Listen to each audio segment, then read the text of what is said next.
আসসালামু আলাইকুম। আশা করি আপনারা ভালো আছেন।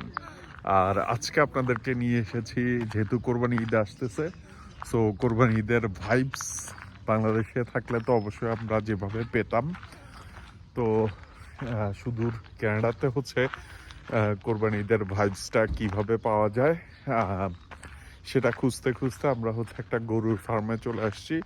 তো ভাইয়ারা হচ্ছে, ওনারা যে ফ্রেন্ডরা মিলে হচ্ছে কোরবানি দিবে, তো সেই জন্য হচ্ছে ওনারা গরু দেখতে আসছে। আমরা আসছি এখন একটা গরুর ফার্মে। তো এই জায়গাটা হচ্ছে টরন্টো থেকে অলমোস্ট 170 কিলোমিটার দূরে।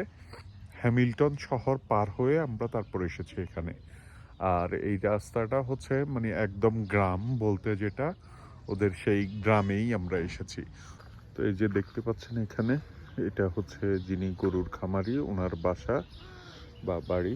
এখানে হচ্ছে যে বীজ করা হয়েছে সেই বীজে পানি দিচ্ছেন এক ভাই।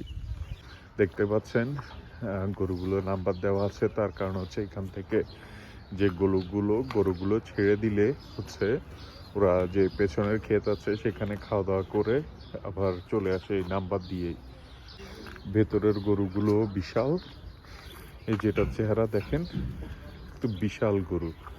আরেকজন আসছে আমাকে দেখতে, বিশাল সাইজের গরু। তো আমরা এসেছি এই যে গরুর ফার্মে, দেখতেই পাচ্ছেন বিশাল বিশাল সাইজের গরুগুলো আছে এখানে। এক একটার ওজন 1500 কেজি প্লাস, বা 1500 কেজির মতো, 1000 কেজির গরু আছে। তো চলেন ওইদিকে, সবাই গরু দেখছে, ওই গরুগুলো আপনাদেরকে দেখাই।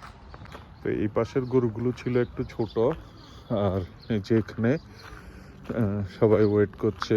পেছনের যে পুরো ক্ষেতটা দেখতে পাচ্ছেন, এই ক্ষেতেই হচ্ছে গরুগুলোকে উন্মুক্ত অবস্থায় থাকে সারাদিন, হচ্ছে সেখানেই হচ্ছে ঘাস খেয়ে সারা মানে বাইরে ঘোরাঘুরি করে আবার বিকেলে হচ্ছে তাদের এই ফার্মে বা খামারে চলে আসে। যে হচ্ছে গরুগুলো।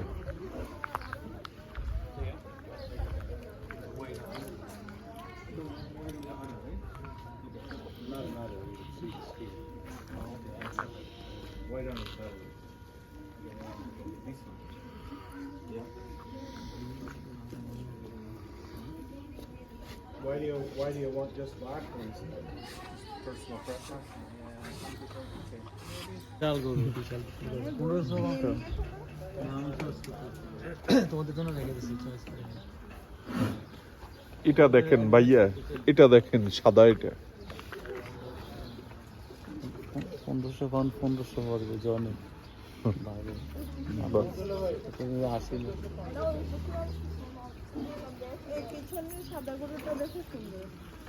না, আমার কাছে এটা ভালো লাগছে, এটা এটা এটা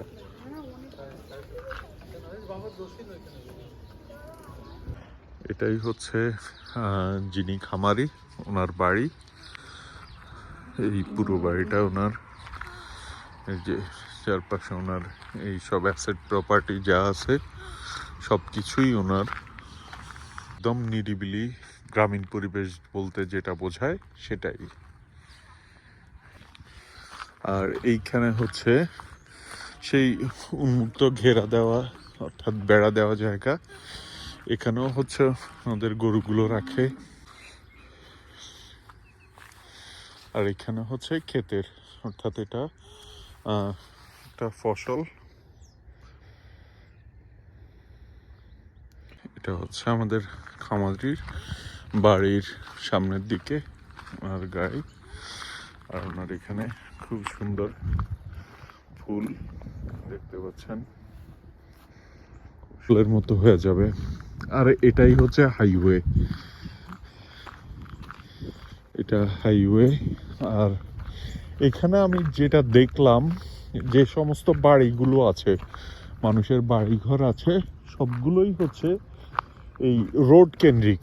অর্থাৎ এই যে রোড, বড় বড় যে রোডগুলো আছে, এই রোডগুলোর পাশেই হচ্ছে মানুষের বাড়িঘর।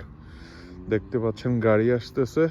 আর এই রাস্তাটা হচ্ছে 80 কিলোমিটারের রাস্তা, অর্থাৎ ম্যাক্সিমাম স্পিড এই রোডে 80। তো আপনাদের সাথে শেয়ার করলাম আমাদের কুরবানির ঈদের গরু কেনার যেই প্রক্রিয়া সেই প্রক্রিয়া। আর গরু কেনার জন্য ভাইয়েরা কথা বলছিল, ওইখানে আর আমি দাঁড়াইনি বা ভিডিও করিনি, কারণ সাদা যিনি খামারি আছে উনি আবার কি মনে করে সেই জন্য আর পুরো ভিডিওটা করিনি। বাট হচ্ছে উনি খুবই হেল্পফুল, ভাইয়েরা যেভাবে চাচ্ছিল সেভাবেই হচ্ছে উনি চেষ্টা করতেছিল উনি ম্যানেজ করতে পারে কিনা। বাট বেশ স্ট্রেট ফরওয়ার্ড লোক। তো ভালো থাকুন, দেখা হবে নেক্সট কোনো ভিডিওতে, সেই পর্যন্ত আল্লাহ হাফেজ।